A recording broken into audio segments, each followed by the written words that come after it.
여러분, 올해 한 해 잘 보내셨나요? 매년 이맘때가 되면 우리가 하는 게 있죠. 바로 올해를 정리하고 내년의 계획을 세우는 일입니다. 조금 더 실용적이면서도 의미 있는 나의 방향성과 목표들을 세울 수 있도록 이 일기쓰기를 어떻게 활용하면 좋을지에 대해 연구를 해봤고요. 그래서 오늘은 그 내용을 공유해 보고자 합니다. 이번 영상은 총 2편으로 나눠서 진행될 예정이고요. 올 한 해를 잘 마무리할 수 있는 연간 회고 일기를 소개하고요. 다음 편에는 내년을 잘 살기 위한 새해맞이 일기쓰기에 대해 소개하도록 하겠습니다. 먼저 우리가 이걸 왜 쓰는지에 대해서는 정리를 하고 가야 될 것 같아요. 저는 남들에 비해서 무언가를 더 많이 가져야 한다라는 소유의 관점을 전제로 한 자기계발식 회고는 좋아하지 않습니다. 그렇다고 모든 것을 그냥 흘러가는 대로 두자라는 식의 낙관적 허무주의도 그렇게 좋아하진 않습니다. 한 해를 바라보는 작업을 하는 저만의 이유는요, 나라는 사람을 입체적인 관점으로 보고 싶기 때문입니다. 우리는 누군가의 자녀이기도 하지만 누군가의 친구이자 형제이자 자매이자 직장에선 누군가의 동료죠. 정말 다양한 관계 속에서 다양한 나의 모습을 펼쳐가면서 살고 있습니다. 그런데 그런 다양한 삶을 너무나 단편적인 이분법 사고의 틀에 집어넣은 뒤에 성공했냐 성공하지 못했냐, 성취했냐 성취하지 못했냐 등과 같이 단순한 구조로 파악하는 것은 적합하지 않다고 생각합니다. 나라는 사람의 내면은 굉장히 복잡하고 우리가 처해 있는 상황은 여러 가지 차원에서 굉장히 다양하게 얽혀져 있습니다. 그래서 저는 여러분들에게 올 한 해를 돌아볼 때 이룬 게 뭐가 없는 것 같아 허전해, 공허해라는 대신 조금 더 깊게 들어가서 어떤 부분이 정확히 어떻게 공허했고 그것과 반대로 충만하거나 의미 있었던 아름다웠던 순간 없는지, 나의 찌질한 순간은 없었는지, 용기 있던 순간, 아름다운 순간, 행복했던 순간, 우울했던 순간, 아무것도 느끼지 못했던 순간 등 나라는 사람의 다양했던 그 한 해의 모습들을 객관적으로 바라보는 걸 권해드립니다. 저의 그런 생각에 동의하시는 분들이라면 제가 제공하는 양식들을 보시면서 여러분을 발견하는 시간을 가지셨으면 좋겠습니다.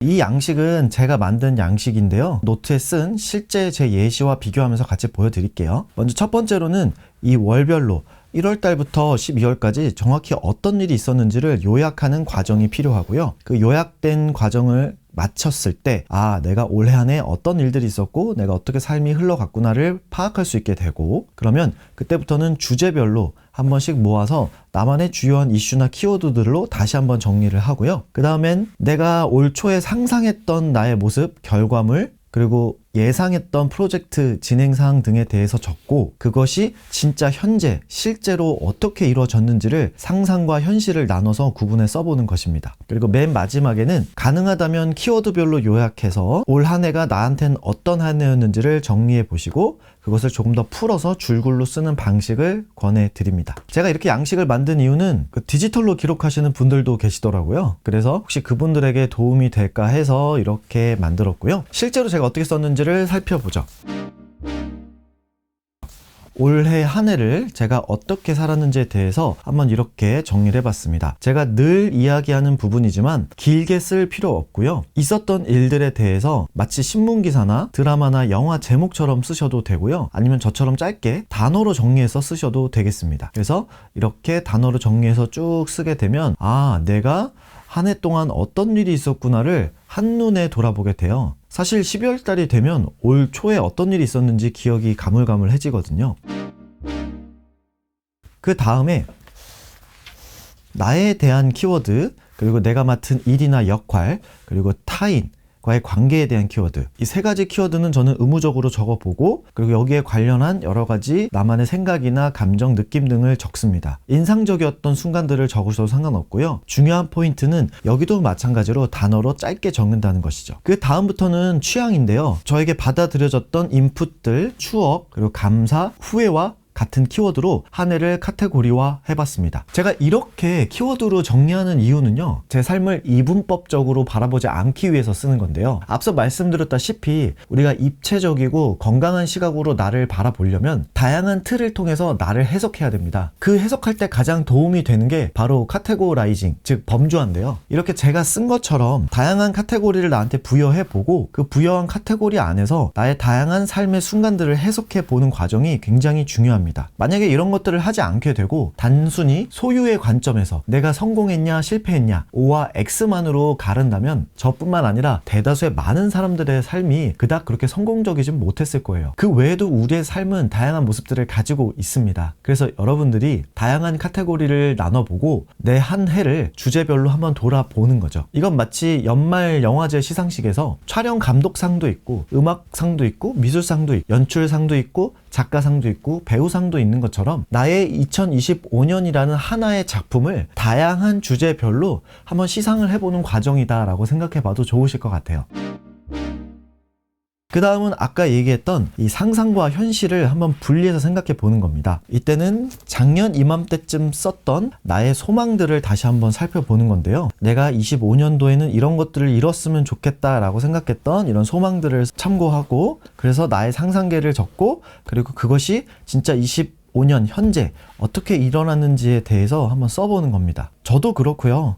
많은 분들이 그렇지만 당연히 나의 상상과 현실은 오차가 있습니다. 그 오차가 있는 것에 대해서 너무 죄책감이나 반성하거나 스스로를 자책하지 마시고요. 한 발 떨어져서 객관적으로 내가 상상했던 나와 지금 현실의 나가 어느 정도의 갭이 있지? 그리고 그 갭이 왜 일어났을까? 그 갭은 과연 좁히는 것이 좋을까? 아니면 이 갭은 그대로 유지하는 것이 더 행복할까?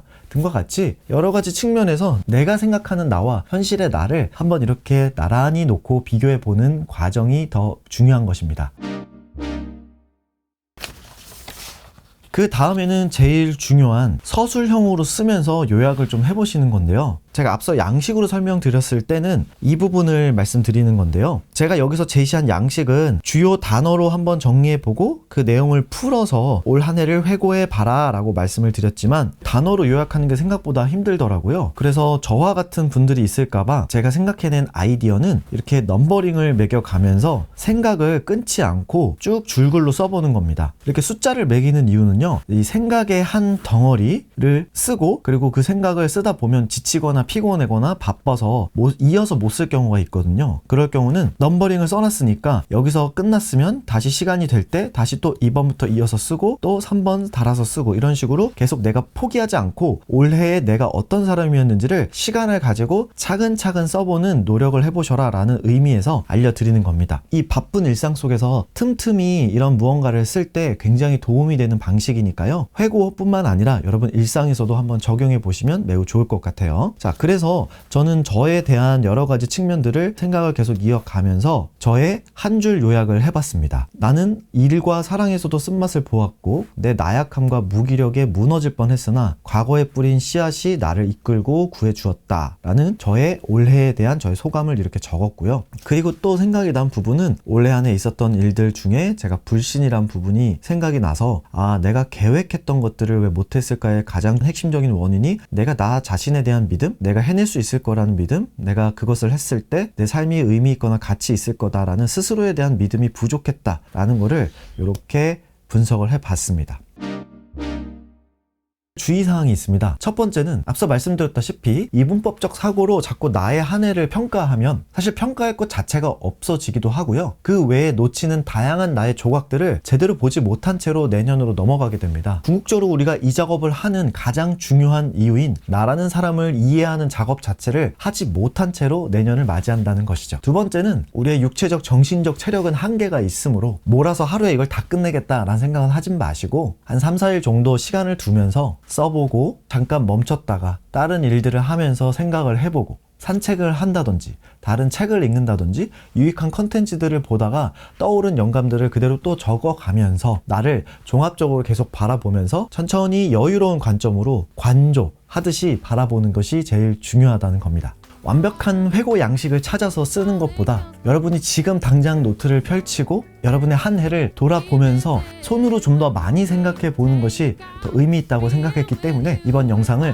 간결하게 만들었습니다. 부디 제 의도가 잘 전달됐길 바라고요. 영상 시청해 주셔서 감사하고요. 앞서 예고했던 대로 26년은 나만의 의미와 나답게 살 수 있도록 나의 방향성과 가치관, 구체적인 실행력까지 높일 수 있는 새해맞이 일기 버전 2로 찾아뵙도록 하겠습니다. 영상 시청해 주셔서 감사합니다.